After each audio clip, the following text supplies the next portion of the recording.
from ABC News Radio, KMET 1490 in Southern California.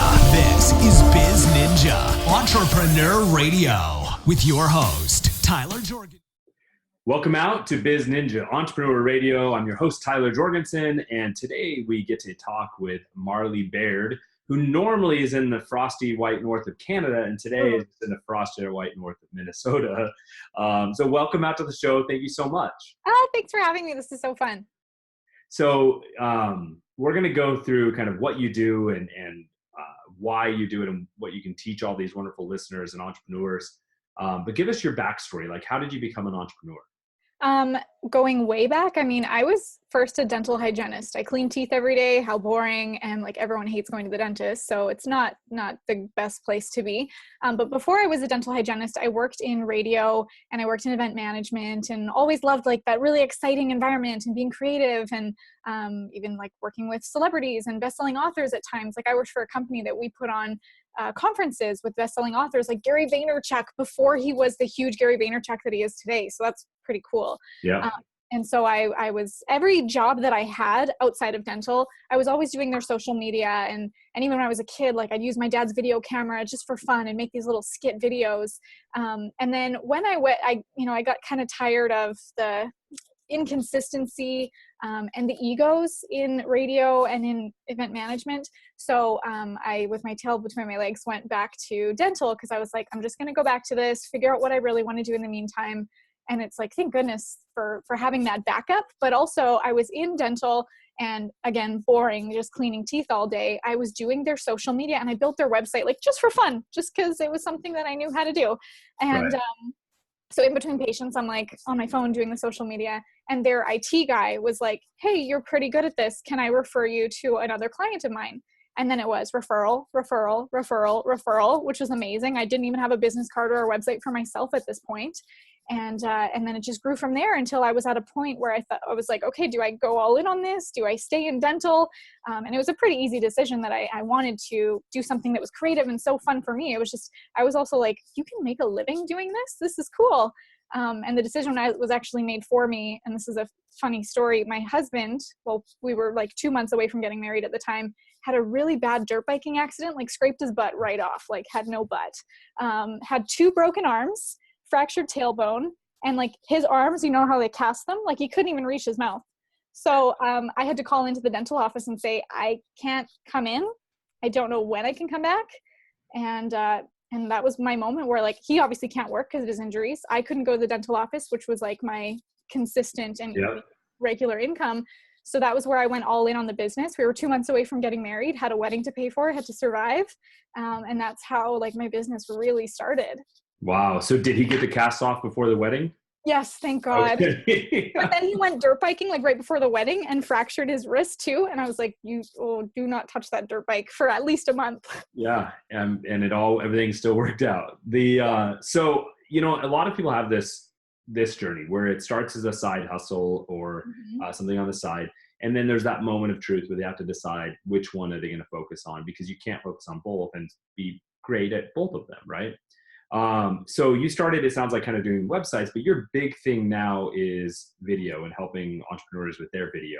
Yeah. Can you tell us kind of what Marley Baird Media is, so that we can kind of frame the conversation around that? Yeah, so we specialize in video and YouTube. So what we do is we scale audiences and ROI using video on Facebook, YouTube, Instagram, without the entrepreneur having to invest more than a few hours of their time, because that's the biggest pain point is people are like, I got to, especially for women, we're like, we have to put on makeup, we have to look presentable. And it can be annoying to film, to come up with ideas. And it's not enough just to have a videographer and a video editor. It's like, what's the actual content strategy around your video? So what we do is we work with entrepreneurs and influencers that we go to them and we batch film like 6 months of content in 3 days, so that then the video is working for you and then the rest of it's hands off for them. And so one of my examples is that I have a video, as it was actually my start of YouTube, that people would ask me all the time, like my clients and my students would say, how do I do graphic design? And so I made a video teaching Canva, which is a free graphic design software. And I didn't even know what I was doing at the time, but I posted this video on YouTube so that when people asked, it was just like, here's the link, instead of me explaining over and over. And then a few months later, I look at it and I'm like, oh my God, this video has like thousands and thousands of views. And now today that video has over, I think it like just hit 100,000 views. It gets 1,500 organic views per week. And then I also have a lead magnet in the description. So people are signing up for my email list. The thank you page of the lead magnet invites them to another exclusive lead magnet that's in my Facebook group. So it's like organically growing so much. And of course there is the video ad strategy, that video view ads we can get for a penny per view. So imagine spending $1 and getting 100 new eyeballs on your content. So that was a big blab, but that's all right. That's a lot of good information. I think for a lot of people just getting started, that's gonna be a fire hose, right? So let's break that down a little bit. Yeah. You created a video of something that you knew how to do, but and that you were sharing with someone all the time. I think almost everyone has that thing that somebody's always calling them and they're just sharing over and over. So you just basically said, I'm gonna make a video so that way I can share it with everyone, but I can just do it one time. Yeah. So that was like the beginning of batching or solving the problem once, right? And then you put that on YouTube. At the time, you didn't have a strategy of how you're going to rank it, but you did you at the beginning even have the opt-in or the lead magnet form? I didn't. So that's the mistake of it, that now every time I make a video, I have a lead magnet in mind, so that I also mention it in the video to say, click the link below to get that. So it's the next step for them, but I put in the lead magnet after. So I still do get opt-ins from it, but at the time it wasn't optimized because I didn't know what I was doing.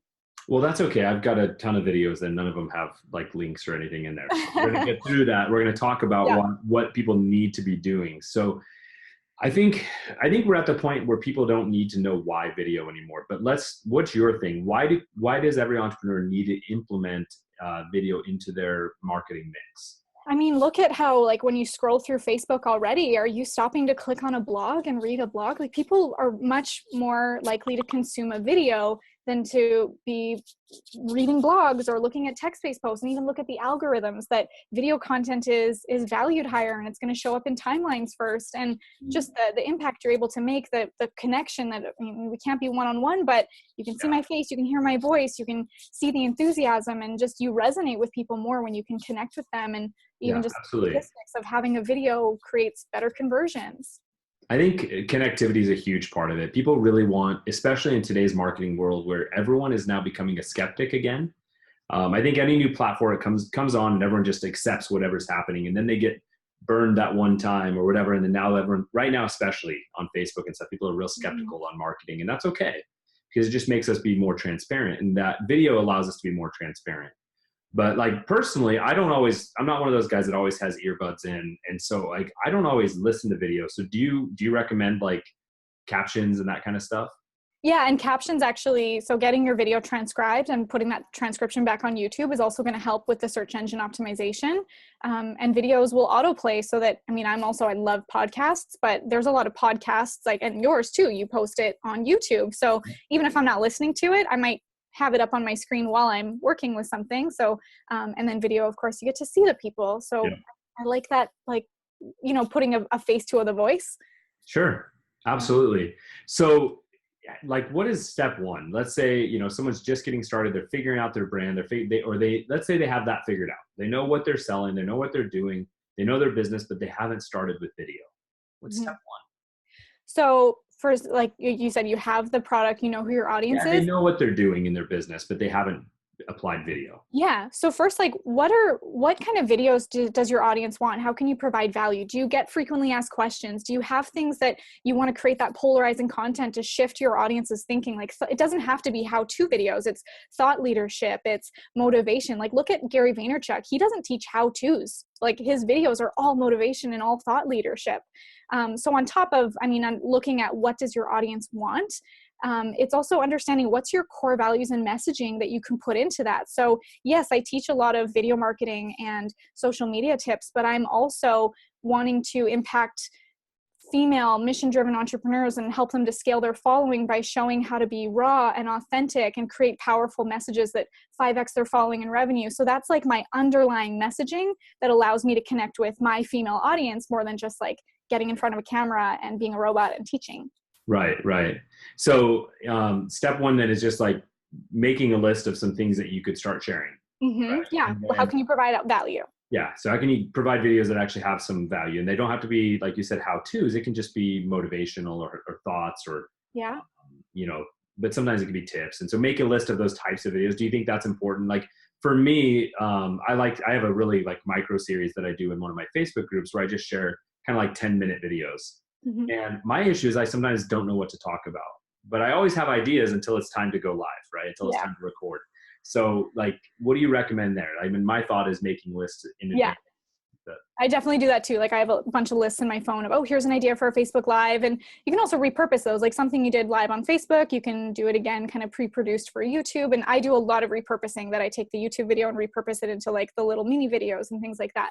But also one of the big things that I look at is other people in my space, like their YouTube channels, what they're creating videos on that I could do a similar topic. Google keyword research, like so you can use Google Keyword Planner, which is a free software or free tool that comes with Google AdWords. And I actually, it's totally crazy. And side note, you can only access that now if you're actually running ads. So here's the trick with that. Oh, there's a trick. I like tricks. Yeah, trick is great. You only have to run an ad for like a day.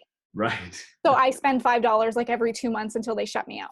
Yeah. So that's it. It's funny. Yeah, but and honestly, like you should be having some ads going if you're getting things going, even if it's $1. Yeah. Totally. And so I do the Google keyword research to see what are people actually searching related to my niche. Because then if I see that people are searching it 10,000 times a month and there's low competition, I have a better chance of ranking there. That's a great idea. So using the keyword planner as basically story prompts or video prompts to create videos around. I think that's awesome. And so for me, like I think in many ways I'm in your target market, except I think you mentioned that you target women, but maybe that's just something else. So other than that, I think I am as an entrepreneur. I think you and I have even talked about stuff. So what the paralysis that I have, and therefore, and I think a lot of people I know have, is that how do you get started? What do I need to go out and buy a ton of equipment? Do I need to go buy microphones and lighting and all kinds of stuff? Or like what, because there's that fear that you're going to not do a good enough job, right? So what's the minimum threshold? What does someone need to do to get started? What do they actually need?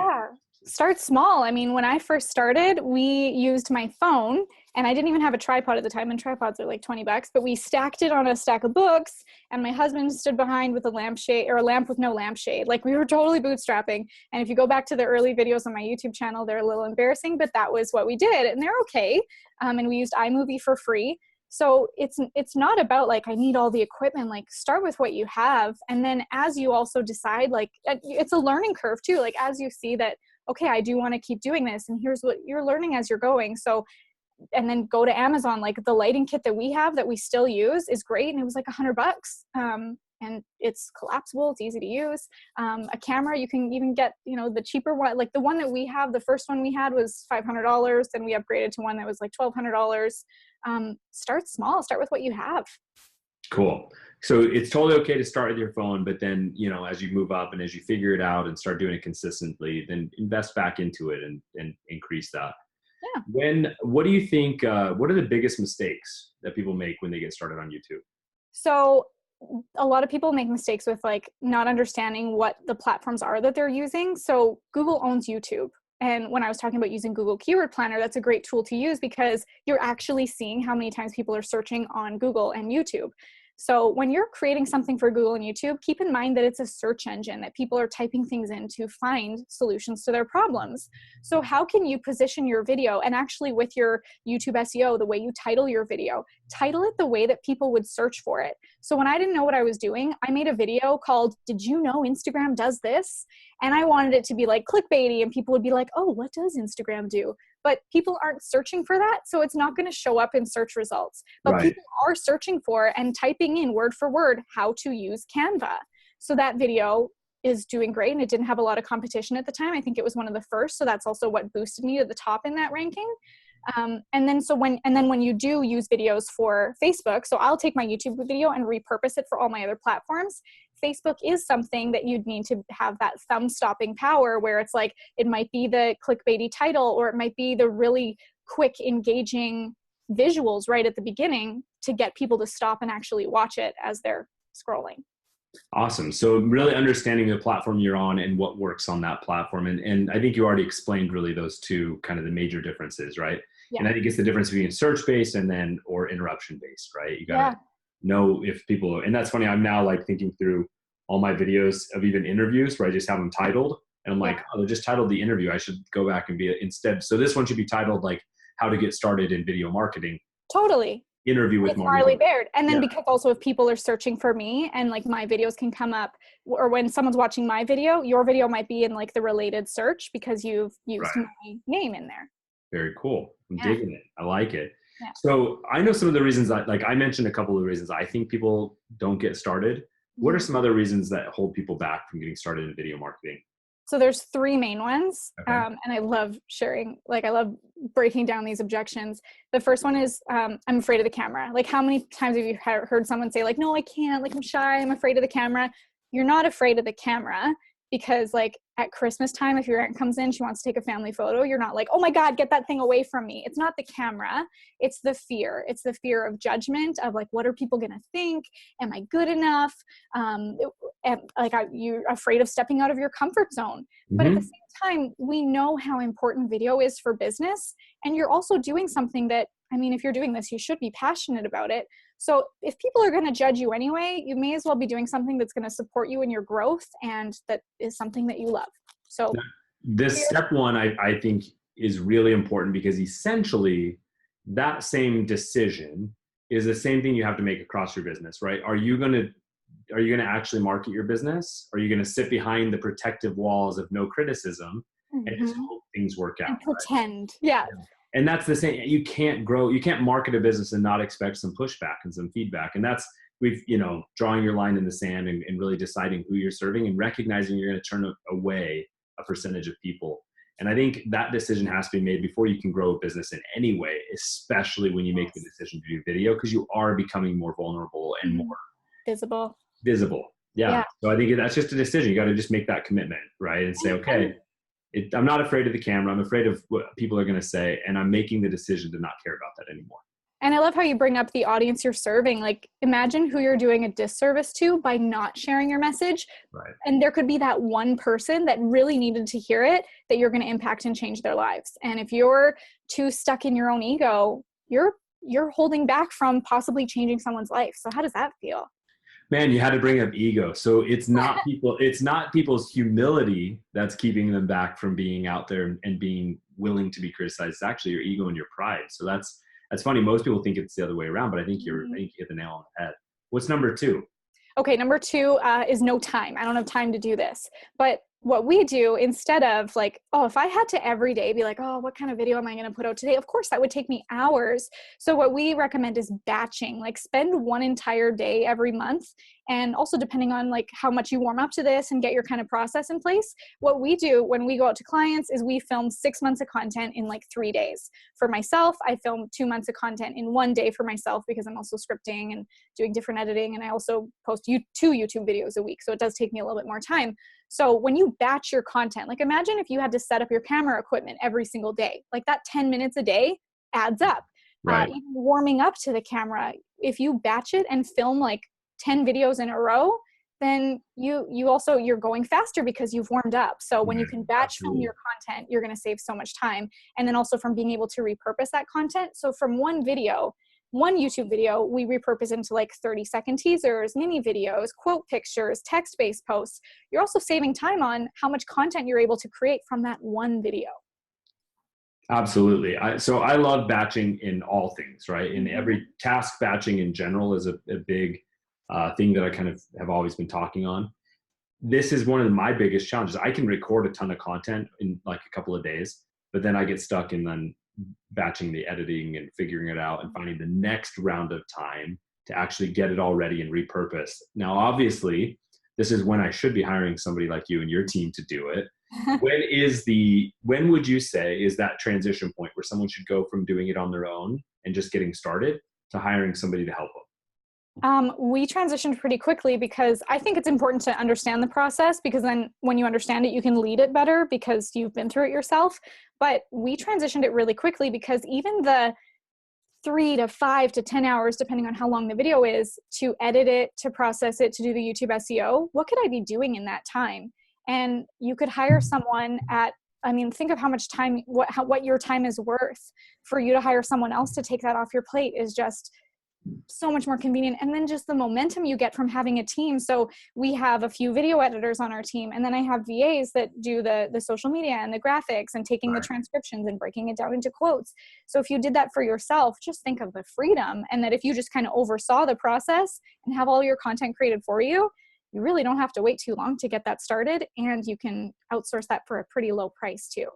Awesome. Now, I think we left off number 3, what the third reason people don't get started is. Well, and you kind of brought that up about like equipment. I don't have money, or I don't know what to do. And like I said, start small, start with your phone. You can even start with the webcam on your computer, and then use iMovie to edit for free, or for Windows, it's Windows Movie Maker, Filmora, which is another program I love. It's like $59. You totally start small. Yeah, what's crazy is a lot of the cameras on our phones and computers are better than nice cameras were just a couple of years ago. Totally. And so, it's pretty amazing what we can do just with the tech that we have. I posted a video the other day that was kind of like a vacation video of a bunch of that I just made on my phone and shared it with the travel agents that sent me on the trip and people were like, this is an amazing video. And I'm like, it's literally just the pictures from my phone, together with a video background. Like, there's so many apps, like it's so much easier. Like, those videos that have the bar on the top and the bottom that have the captions, people always ask me like, how do you make those? And yes, we use Adobe Premiere and After Effects and like the kind of video projects that I wouldn't recommend to people unless they're going to take the time to learn that. Right. But you can also use InShot, which is a free app that you can use that for free and get the same quality. Yeah. And so that's awesome. And thank you for sharing that, because I think people love those little tips. Like if they can because what I think is getting people an early win, right? So someone's just getting started in video and they want to feel like, okay, I got started, but I already look better than I did before. And so it's using, what was the app? InShot. Like, hey, now I look like the other guys that are doing these kind of videos, right? It kind of up levels their game a little bit right off the bat. Yeah. And that momentum is I'm such a big proponent of momentum, right? Keep it going, start small, but build that momentum and build on successes. And so, we've already covered a couple of my other questions, so I'm skipping over a little bit, but, so we covered, like, what do they need to get started? Which is just their phone, right? When is the right time to hire a pro? And it sounds like as soon as you can mathematically afford it, at the right time, because then you can get back to focusing on the business and let a team like yours manage it for them. Mm-hmm. What's something that people can do today to get that first win? What's that, like, listeners are listening, they're just getting started. What's something they can get applied like right away? Repurpose your content. So if you have a Facebook post, like even if it was written or if it was a picture that it did really well, what if you repurpose that into a video, or vice versa? Like if you have a video that you made, repurpose that into text-based posts or images, or like I do, we have the full YouTube video that might be 5 minutes. How many 30-second chunks can I take out of that 5-minute video to then create days worth of content? So it doesn't have to be this like, oh, I got to make a video, I got to script it, oh my gosh, just start talking. And sometimes I myself get really hung up on the scripting, but something that I've just incorporated into my routine is just like, sometimes I'll just set up a camera or just the voice notes app on my phone and just start talking. And it'll be like, ooh, that's good. Let's make a video on that. Because when it comes to the thought leadership or the motivation stuff, that's where you kind of got to let it come from the inside. How-tos might be a little bit easier, and that's where I do recommend starting, is with how-tos. But to get your audience to really resonate and connect with you and set you apart from the rest, because anyone can do a how-to teaching, but we want to understand, like, what's your why, what's your heart that people can connect with and be like, that's why I want to follow them. Right. And so I think there's a couple different, the one type of video you just talked about is a video that we're seeing a lot right now, which is almost like the mini documentary of the behind the scenes of the backstory of the entrepreneur and what they're doing, right? Are those kinds of videos that you guys create? Yes. And I love those because it's like emotional storytelling. Like when you're scrolling through and you see something that's just like, and those are the videos that get shared the most because they connect with people. And then the other thing that I would love to add to that is to get B-roll. And so B-roll is like that background kind of candid footage that when you're watching, and it's so funny, like my mother-in-law asked me the other day to make a video like that for her. And she sent me a video from Caesar Milan. And I was like, yeah, there's a lot of B-roll. Like, we'll just have to kind of set that up for you. And she's like, what are you talking about? He's just talking to the camera the whole time. And I'm like, no, watch closer. Like, people can become mesmerized by those videos because of the emotional storytelling through those visuals. Yeah, absolutely. I had a friend that became really successful as a video photographer and videographer because most of what he did was focusing on the behind the scenes, the story behind the story. And that's what people actually connected to, especially the bride and groom. They don't remember the groups and the crowds and the stuff. They remember getting ready that day and talking with their friends. But that comes back to that issue of being willing to be vulnerable, right? And being willing to show you who you are. And that means have people say, I don't like this guy, right? And so it's the ego again. But what I think in order for any business, especially for an entrepreneur-based like solopreneurship or small business that's really based around that expert or that individual, in order for them to really take off, they've got to just say, I've got to show my vulnerable sides. Do you have like any tips or points on that, on helping people just kind of get over that? Yeah. I mean, we talked about think of who you're doing a disservice to by not doing that, right. But also remembering that your vulnerability, no matter how scary that feels, makes other people feel safe. That they're like, oh, you do that too? I thought I was the only one. I'm not alone. Oh my gosh. And when they have that emotional connection, they buy in. Like, I mean, maybe they buy into your services, but it's not even about buying your products or services. It's about loving you and having that loyal fan base because they're like, she gets me. He gets me. They understand me. Awesome. Now, to me, business and entrepreneurship is all about like creating the lifestyle we want, right? And you and I met, and you can actually see it in the background a little bit at the Gary Vaynerchuk and clicked on this world record thing. That was awesome. Being able to do cool stuff like that and being able to travel whenever we want, things like that. So what is one item on your bucket list like that you're going to do in the next 12 months, not business related? What are you going to do? What's lifestyle in for you coming up? I mean, I travel every month. We often travel to clients, like I said, to batch film them. I guess kind of a bucket list thing is happening this week that I'm about to watch my best friend give birth to a baby. That's kind of like a weird bucket list thing, but that's also a weird bucket list thing that, you know.